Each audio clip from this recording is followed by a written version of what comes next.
COVID-19 ఈ మాట వింటే చిన్న మధ్యతరగతి వ్యాపారులు వణికిపోతారు. 2 ఏళ్లు నరకం అనుభవించారు. కొందరు వ్యాపారాలు మూసేశారు. అప్పులు పెరిగి కొందరు ఊళ్లకు వెళ్ళిపోయారు. మన దేశ చరిత్రలో ఇలాంటి రోజు ఇంకెప్పుడైనా ఉందా అని వెనక్కి వెళ్తే మీ ఆలోచన 1975లో ఆగుతుంది. 75 నుంచి 77 వరకు 21 నెలలు ఇండియాలో ఎమర్జెన్సీ నడిచింది.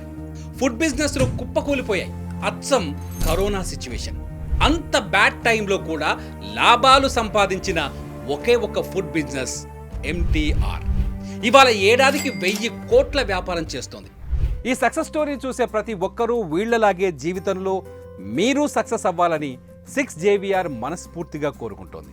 South India famous astrologist and gemologist Lakshmi Ganapathirao Jamalapuram 6JVR ద్వారా ఇండియాలో అతి తక్కువ ధరకే నవరత్నాలను, జాతిరత్నాలను అందిస్తున్నారు. పూర్తి డీటెయిల్స్ కోసం కింది నెంబర్కి కాల్ చేయండి.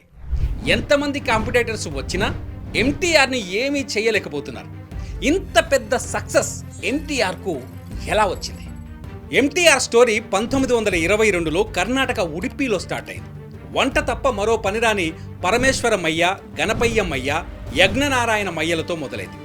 ధనవంతుల ఇళ్లలో వంట పని కోసం 3 సోదరులు బెంగళూరుకు వచ్చారు. ఇళ్లలో వంట చేయడం ఇష్టం లేని గణపయ్య కొంతకాలం తర్వాత బెంగళూరు రోడ్డు మీదకి వచ్చేశారు. 1924లో అన్న పరమేశ్వరతో కలిసి బ్రాహ్మిన్ కాఫీ క్లబ్ అనే హోటల్ తెరిచాడు. అదే ఎంటీఆర్ బ్రాండ్కు పునాది. కాఫీ క్లబ్లో ఇడ్లీతో పాటు పులిహోర, దద్దోజనం అమ్మేవారు. యజ్ఞనారాయణ వంట మనిషిగానే మిగిలిపోయారు. 1939 తర్వాత బ్రాహ్మిన్ కాఫీ క్లబ్ బాగా సక్సెస్ అయింది. కానీ 2వ ప్రపంచ యుద్ధం వాళ్ళ వ్యాపారానికి పెద్ద అడ్డంకిగా మారింది. యుద్ధ సమయం కావడంతో దేశంలో ఆహార ధాన్యాలపైన ఆంక్షలు వచ్చాయి. బియ్యం వినియోగం తగ్గించాలని అప్పటి బ్రిటిష్ సర్కార్ హుకుం జారీ చేసింది. ఇది బ్రాహ్మిన్ కాఫీ క్లబ్కి పెద్ద నష్టం. బియ్యం వీళ్ళ ప్రధాన ముడిసరుకు. ఏం చేయాలో తోచని తరుణం. క్లబ్బు నడిపించలేని కష్టం.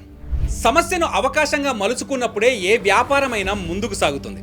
బ్రాహ్మిన్ బ్రదర్స్ కూడా బియ్యంతో వచ్చిన కయ్యానికి సొల్యూషన్ కనిపెట్టారు. బియ్యం ప్లేస్లో రవ్వను తీసుకొచ్చారు. బియ్యంతో తయారయ్యే ఇడ్లీని రవ్వతో తయారు చేశారు. 3వ బ్రదర్ యజ్ఞనారాయణ కనిపెట్టిన ఈ ఫార్ములా మొత్తం ఫ్యామిలీ బిజినెస్కి ఓ టర్నింగ్ పాయింట్ అయింది. అదే ఫార్ములా ఇవాళ కొన్ని వేల మంది వ్యాపారులకు అవకాశంగా మారింది. యజ్ఞనారాయణ కనిపెట్టిన ఆ ఫార్ములా ఏంటో తెలుసా? రవ్వ ఇడ్లీ. రవ్వ ఇడ్లీ పుట్టింది బ్రాహ్మిన్ కాఫీ క్లబ్లోనే. అంతకుముందు ఇడ్లీని బియ్యంతో చేసేవారు. నాడు యజ్ఞనారాయణ ఇన్నోవేషనే నేడు మనం తింటున్న రవ్వ ఇడ్లీ.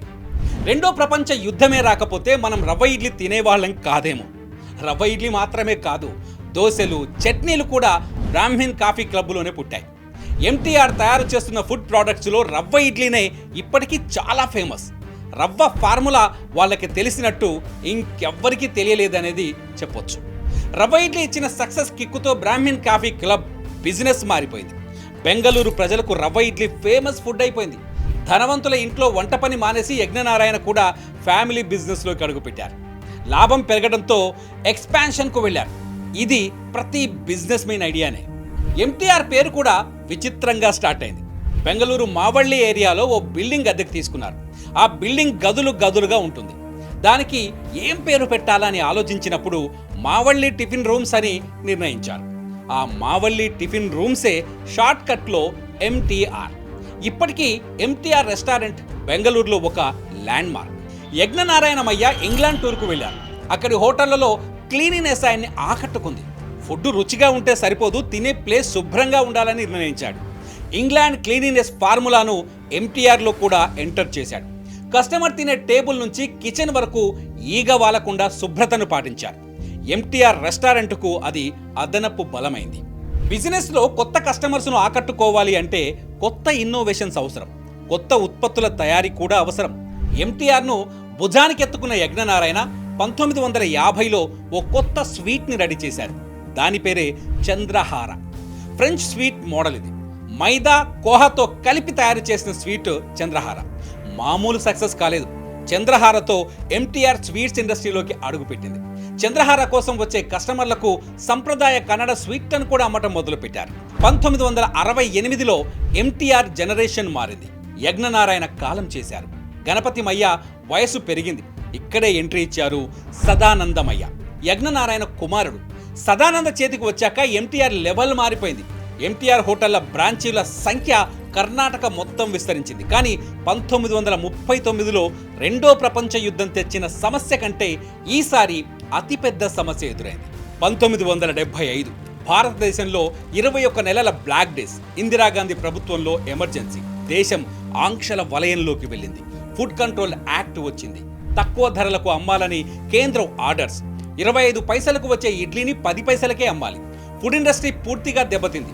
కొందరు ఉద్యోగుల్ని తీసేశారు, మరికొందరు కల్తీ సరుకుతో తక్కువ ధరకు వ్యాపారం చేశారు. ఇంకొందరు ఎమర్జెన్సీ పోయాక హోటళ్లు తెరుస్తామని ఎదురు చూశారు. కానీ ఎంటీఆర్ ఒక్కటే ఎలాంటి వణుకు లేకుండా బిజినెస్ను ముందుకు నడిపించింది. సదానంద ఒక్క ఉద్యోగిని కూడా తొలగించలేదు. ఉద్యోగుల పనితీరును మార్చారు. రెడీమేడ్ ఫుడ్ అమ్మే కంటే రెడీ టు కుక్ ఫుడ్ తయారు చేయాలని డిసైడ్ అయ్యాడు. ఇడ్లీకి రెడీమేడ్ ఇడ్లీ రవ్వ, రెడీమేడ్ దోశ పిండి, ఇలా వర్కర్లకు ప్రాక్టీస్ ఇచ్చాడు. ఫుడ్ ప్యాకెట్లలోకి వెళ్ళింది. ఎమర్జెన్సీలోనూ వ్యాపారం ఆకాశంలో రాకెట్లా దూసుకెళ్ళింది. హోటళ్లను ఆపేసి రిటైల్ షాపులుగా మార్చేశారు. గవర్నమెంట్ చెప్పిన రేటుకే రెడీమేడ్ ప్యాకెట్లు అమ్మాడు. కట్ చేస్తే నష్టాల్లోకి వెళ్తుందనుకున్న బిజినెస్ ఊహించని లాభాల్లోకి వెళ్ళింది. సదానందమయ్య సృష్టికి తిరుగులేదు. ఫుడ్ ఇండస్ట్రీలో ఇప్పుడు ఎంటీఆర్ టాప్ ప్లేయర్. దాదాపు 210 రెడీ టు కుక్ ఉత్పత్తులు, మసాలాలు అందిస్తోంది. గులాబ్ జామ్లో ఎంటీఆర్ సాధించిన విజయం ఫుడ్ ఇండస్ట్రీలో ఓ సరికొత్త కథ. ఇప్పుడు ప్రపంచంలోని 31 దేశాల్లో భారతీయ సంప్రదాయ ఆహారం అమ్ముతోంది ఎంటీఆర్. ఏడాదికి 1000 కోట్లకు పైనే ఆదాయం ఆర్జిస్తోంది.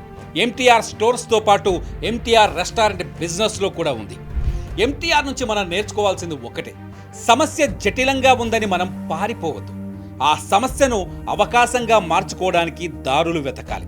1920లో గణపయ్య మయ్య, 1939లో యజ్ఞనారాయణమయ్య, 1975లో సదానందమయ్య, ఈ ముగ్గురు ఒకే విధంగా ఆలోచించారు. సమస్యను అవకాశంగా మలుచుకున్నారు.